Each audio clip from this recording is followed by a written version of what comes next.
คนดูคอมเมนต์ด้านบนนะคนลาวมาคอมเมนต์ผมบอกว่าบักควายที่เขาเรียกผีน้อยคือเขาเข้าประเทศแบบผิดกฎหมายอันนี้แรงงานต่างด้าวเขาเข้าถูกกฎหมายแต่เพียงเขาขายของซาเล้งแค่นี้นี่มันไม่ใช่ทุกคนหรอกแรงงานต่างด้าวที่จะมาทำงานในประเทศไทยแล้วถูกต้องตามกฎหมายทุกคนน่ะนะกูเห็นตามข่าวเยอะแยะไปที่เขาจับได้แอบลักลอบเข้ามาทางช่องทางธรรมชาตินะแล้วต่อให้จะมาอย่างถูกต้องตามกฎหมายก็ตามไม่มีสิทธิ์มาทำอาชีพที่เขาสงวนไว้ให้คนไทยทำนะเหมือนที่กำลังเป็นกระแสนี่แหละและอีกอย่างผีน้อยเนี่ยนะไม่ใช่คนที่แอบลักลอบเข้าประเทศแต่ผีน้อยเนี่ยคือคนที่เขาเดินทางไปต่างประเทศอย่างถูกต้องตามกฎหมายด้วยวีซ่าท่องเที่ยวนะแต่เมื่อถึงกำหนดกลับแล้วเขาไม่ยอมกลับแอบลักลอบอยู่ต่อและทำงานเนี่ยเขาถึงเรียกว่าผีน้อยไม่ใช่การลักลอบเข้าประเทศอย่างที่มึงคิดนะประเทศอยู่คนละโยชน์กันเนี่ยนะไม่ได้มีดินแดนติดกันมึงจะไปลักลอบเข้าไปยังไงคำว่าผีหน่อยผีหน่อยคือคนไปท่องเที่ยวเนาะไปแนะนำท่องเที่ยวเฮ็ดพาสปอร์ตไปเฮ็ดหนังสือเดินทางไปเฮ็ดวีซ่าไปแล้วมันเบิดอายุวันนี้บ่ได้ต่อกับลากเฮ็ดเบียกเลยเพราะว่า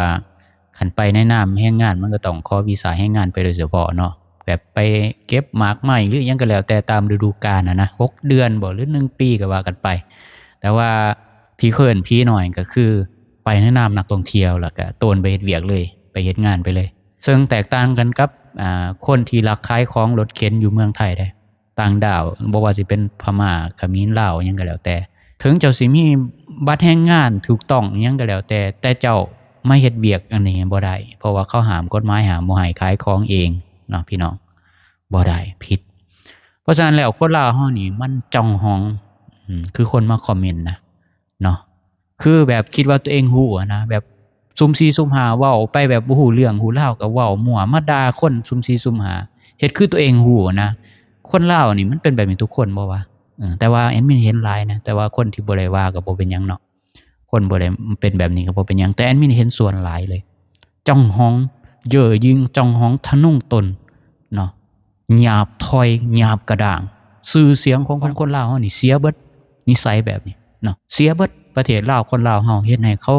คันเขาเว้าว่าเขาดูถูกได้บาดนี้เบิ่งมันทำโตแบบนี้คันสิเว้าแบบเคิ้นว่าหยาบได้แต่ต้องมีเหตุผลเคิ้นว่าสิวิจารณ์คนหรือสิเว้าให้คนเว้าได้วิจารณ์ได้แต่มันต้องมีแง่คิดต้องมีแนวคิดว่าให้คนที่เขาฟังแม่นเว้ยมันย้อนหยังพี่น้องย้อนอุดมการณ์คือเก่าแหละมันหนาเสื่อมเสียเนาะนี่แหละคือการปลูกฝังมาทางอุดมการณ์ทางการเมืองหลาย10 ปี4-50 ปีแล้วคนลาวมันจะเป็นแบบนี้เนาะแต่ว่ามันก็สิเบิดได้แหละพวกมนุษย์ทำซึ่งนี่ตายเบิดมันก็เบิดแหละเหลือแต่คนรุ่นใหม่เขาก็เริ่มฮู้แล้วเริ่มเข้าใจเขาเอิ้นว่าเริ่มมีเหตุมีผลขึ้นแต่ว่าคนระดับอายุประมาณนี้ส่วนหลายแบบนี้แหละบ่มีการศึกษาบ่มีวุฒิภาวะเสื่อมเสียเกียรติศักดิ์ศรีของคนลาวเฮาเว้าอยากด่าอยากแสดงออกแนวใดก็ได้บ่ได้สนภาพลักษณ์คนลาวเนาะถ้ามีคนแบบนี้เนี่ยประเทศนี่เสียหายย้อนคนแบบนี้ประเทศเสื่อมเสียย้อนคนแบบนี้อดเอาพี่น้องเดี๋ยวมันก็ตายกันเบิดแหละ